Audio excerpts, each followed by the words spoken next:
Okay, I want to do something a little bit different with this video. We're going to look at the town of Capernaum as a whole.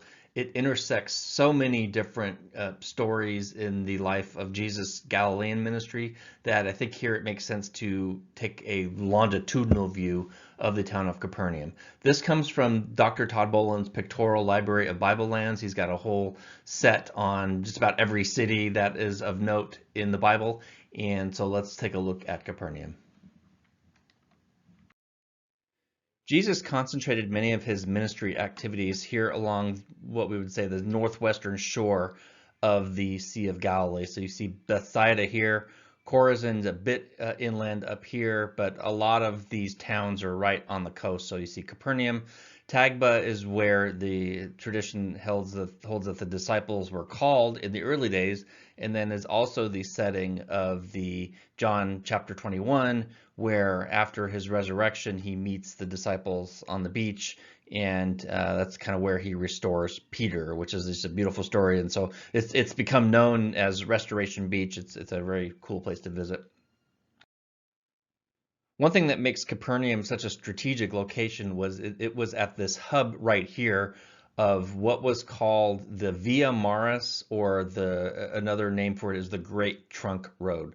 So you can see the road coming down here from Damascus, down through Capernaum, then across the Jezreel Valley, usually crossing at Megiddo, which is why Megiddo is such a strategic location, because whoever controlled that could really control the trade routes. And then down through, this is all flat coastal area, and then ultimately you could go through Egypt. So if you wanted to go from Egypt to, say, Assyria or even points east, you would have to go through Capernaum. You could also take these roads and go through up north, modern day Lebanon, Turkey, and then head on over into Europe eventually. So there were three main roads that people took. So one was this Way of the Sea, or Via Maris. That says Way of the Sea up there, but really Via Maris was another name for this Great Trunk Road. People could do the Rift Valley Road that went through the Jordan Valley, and so often when Jesus had to go from Galilee down to Jerusalem, he would take this Rift Valley Road.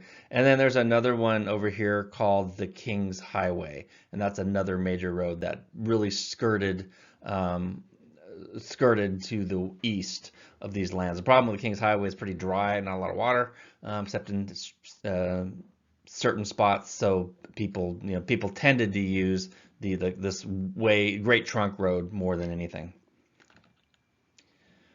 So Capernaum's strategic location made the town folk, and specifically the Jewish town folk, susceptible to foreign influences and spiritual corruption, but this diversity likely had the upside of giving Jesus a wider and more receptive audience compared to Jerusalem in Judea.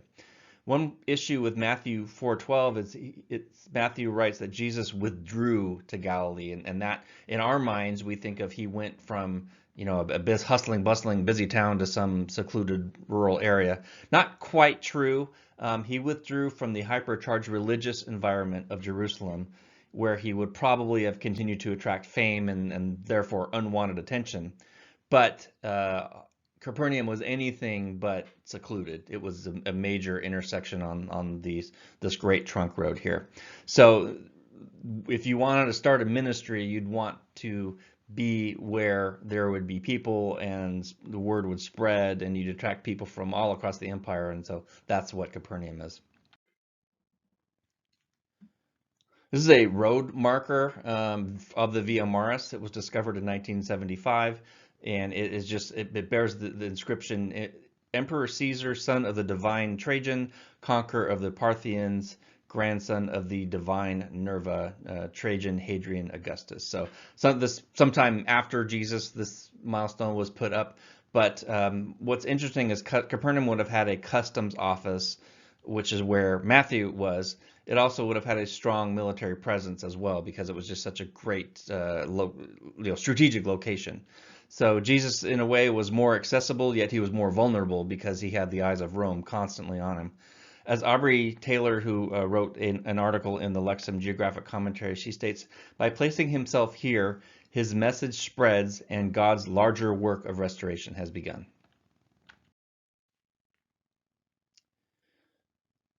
Capernaum and Bethsaida are about 7 miles from each other, so pretty close, yet the two are separated by this territorial border.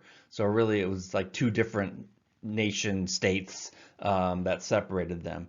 Tradition holds that Simon, Andrew, James, and John grew up together in Bethsaida, and Bethsaida means house of fish. When Simon Peter married, he and Andrew both relocated to Capernaum, and we'll take a look at Peter's house a little bit later in this video. So vendors, one thing why the customs office is significant is vendors transporting goods, including fish, across this border were subject to customs tax. So if you were in Bethsaida and you wanted to sell fish in Capernaum, well, you know, the tax man were there and ready to collect on import and that kind of thing. This is a picture of a cast net. They would have used this, or there's a drag net that could also be used. And drag net is where you string it between usually two boats, and then catch anything in its path. The cast net is a little bit smaller. It's got weights at the bottom, so when you cast it out, the net kind of spreads out and then sinks, and then you have a drawstring that that you pull up and collect whatever fish that were there. Daniel Lancaster, who wrote the Chronicles of the Messiah series, he speculates that the four, so Peter, James, John, and Andrew, were possibly running like a tax loophole ring. So fish caught in Philip's territory, if you look back on the previous slide, then transported into Antipas's territory were subject to a customs tax and vice versa. So what he speculates might have been going on was that two of them lived on one side and two of them lived on the other.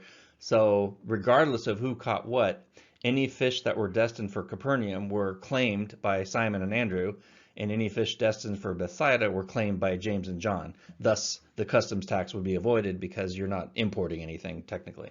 So interesting theory, kind of humorous, but there you go. There's some cast net references. Mark 1:16, as he walked by the Sea of Galilee, he saw Simon and Andrew his brother, and for they were fishers. And then that's where he says, "Come, I will make you fishers of men." And right away they dropped their nets and followed him. Also in John 21, at the very end of the Gospel of John, "Children, have you any fish?" They answered, "No." And he said to them, "Cast the net on the right side of the ship," you know, as if the fish knew where to be. So there's some references there. This is a bit of a modern day operation, but it has the same principle. So in this case, a huge net is strung between two boats, though you could use this type of net with just one boat as well.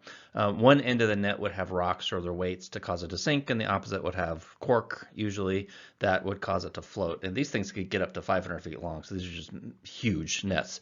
And instead of enclosing your catch the way a cast net would, that you're basically dragging it along, or in some cases just kind of leaving it there.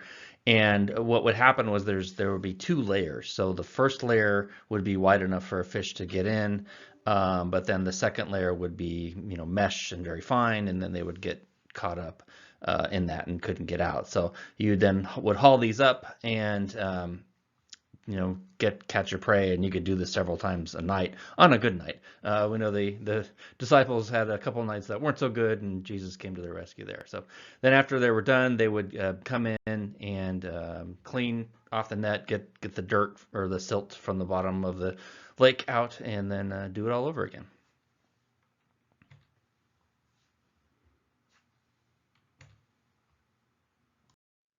This is pretty cool. This is a first century Sea of Galilee boat that was discovered in 1986. And what happened was there was a severe drought that year, and the boat became exposed as the lake receded. So someone saw, you know, some things sticking up out of the mud, and kind of the law in Israel is if you find something that looks like it could be really old, you stop what you're doing and you call the authorities. And so that's kind of what happened here.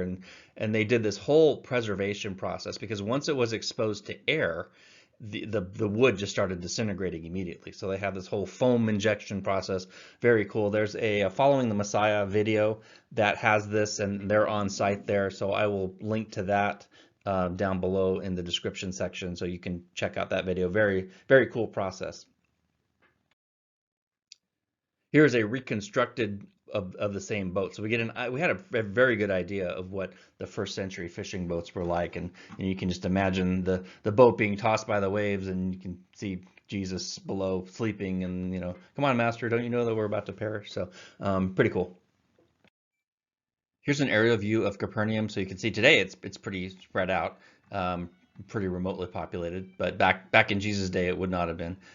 So you can see very rich agricultural farmland, and the Church of the Beatitudes, the traditional location where Jesus gave the Sermon on the Mount, not that far away. Capernaum's name is two Hebrew words meaning Kafar Nahum, and that means village of Nahum. And we don't know if that is reference to the biblical prophet Nahum. So there's a book called Nahum, and may or may not be named after him. Capernaum is not mentioned in the Old Testament. The town began, they think, in the 2nd century BC and really continued until the 7th century AD. That's when the Arabs came in, and it really just seems to have kind of grown less and less important. Jesus made Capernaum his home during the years of his ministry. Matthew 4:13 says, leaving Nazareth, he went and lived in Capernaum. And of course, we know that Peter and Andrew lived in Capernaum.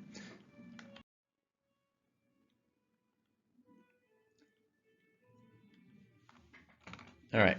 So some historical events that happened in Capernaum. So here Peter's mother-in-law was healed. The centurion's servant was healed, and this man had helped to build the synagogue. A paralyzed man was let down through the roof in Matthew 9. A demoniac was healed in the synagogue, Mark 1. A paralytic was healed in Mark 2. And then if the few weeks ago we looked at the nobleman's son that was healed in John 4. Jairus' daughter raised from the dead. 2 blind men were healed. And then, of course, Capernaum was cursed along with Chorazin and Bethsaida in Matthew 11.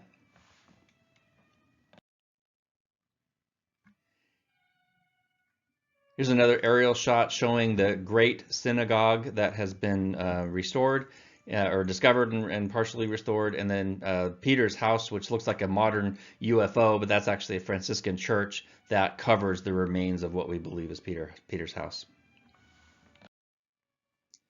Another synagogue aerial of the synagogue. It's really a cool place to visit.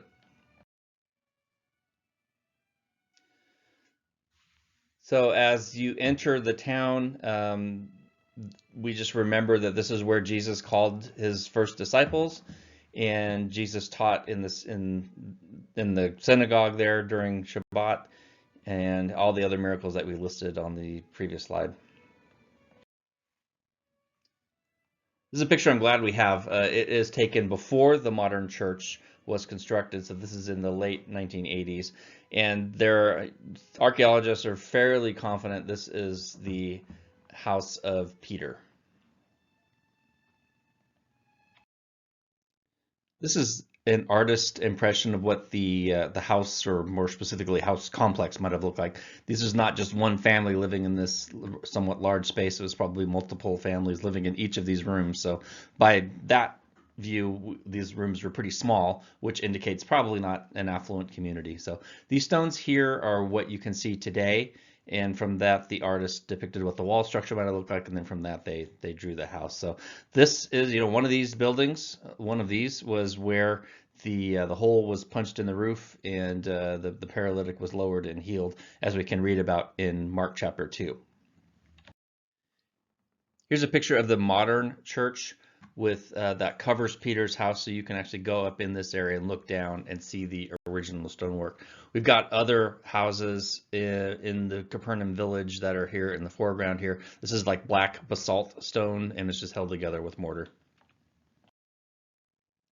Another view of the houses. So the living areas here, not huge, but you can certainly understand that in those days they didn't need necessarily huge houses. They spent a lot of time outdoors, either on the sea or agriculture or whatnot. So really just a cozy quarters.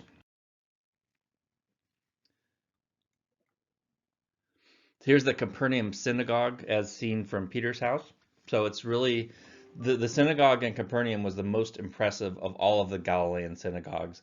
The other ones they have found are much smaller than these. The dating of this is debated, but this is clearly later than the first century. So this is not necessarily the synagogue Jesus used, although it is built upon a foundation of one. Here is the synagogue at Capernaum, and Jesus taught here and on this location. When I pan over to this side, you can see this darker area here. Let me get my pointer. You can see this darker area here. So this is what they believe is the foundation of the synagogue that Jesus would have taught at, and he did so on numerous occasions, as recorded in Scripture. And then this upper layer, which is limestone, which may be from the 3rd or 4th century.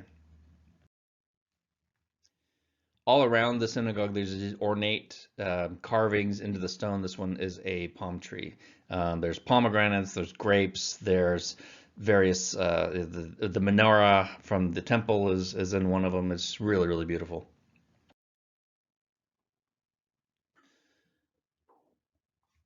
Along the side here, you can see, we can see benches where the elders sat, kind of the privileged seats of the synagogue, which Jesus references there. They would sit on these seats, and then the townspeople probably just brought mats on the floor inside to sit on. So this is a typical Galilean synagogue. So the doors, which are going to be towards the south, they face Jerusalem, and then the worshipers came and prayed in that direction. So they probably came in and then turned around and sat down. Closer view of the benches that that people talk about. So when Jesus references they enjoyed the prime seats of the synagogue, they are not the movie theater with the cup holders. They were still stone, but it was just the location and the status that allowed someone to sit up there. Inscriptions found at the synagogue give the names of the financial donors to the synagogue, and then it says, "May the Lord bless the donor in return."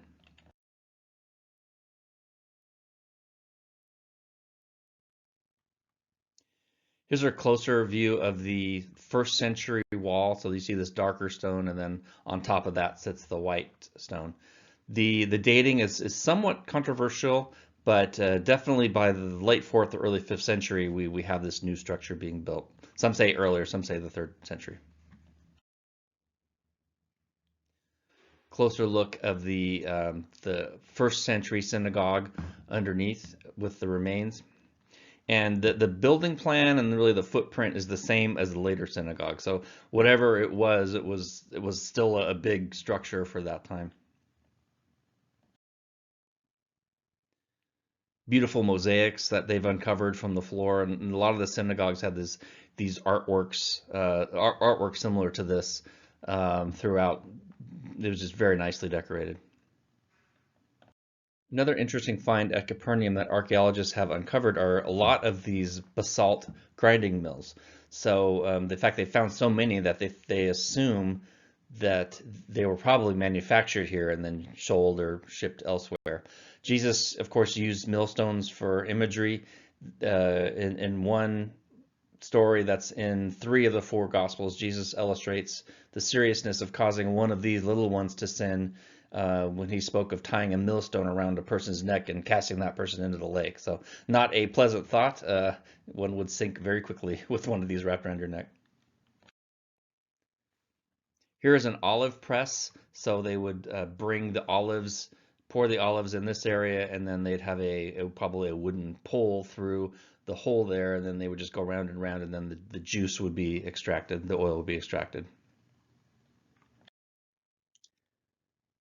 I'm going to stop here. This has just been a brief overview on Capernaum. I would refer you to this Following the Messiah episode that is all about Capernaum and fishing on the Sea of Galilee. They'll talk about the 1st century boat that was uncovered. They'll interview one of the people who found it and helped with its preservation. So this is a great episode to watch. I will link to it in this episode. Hope you found this helpful, and we'll catch you on the next video.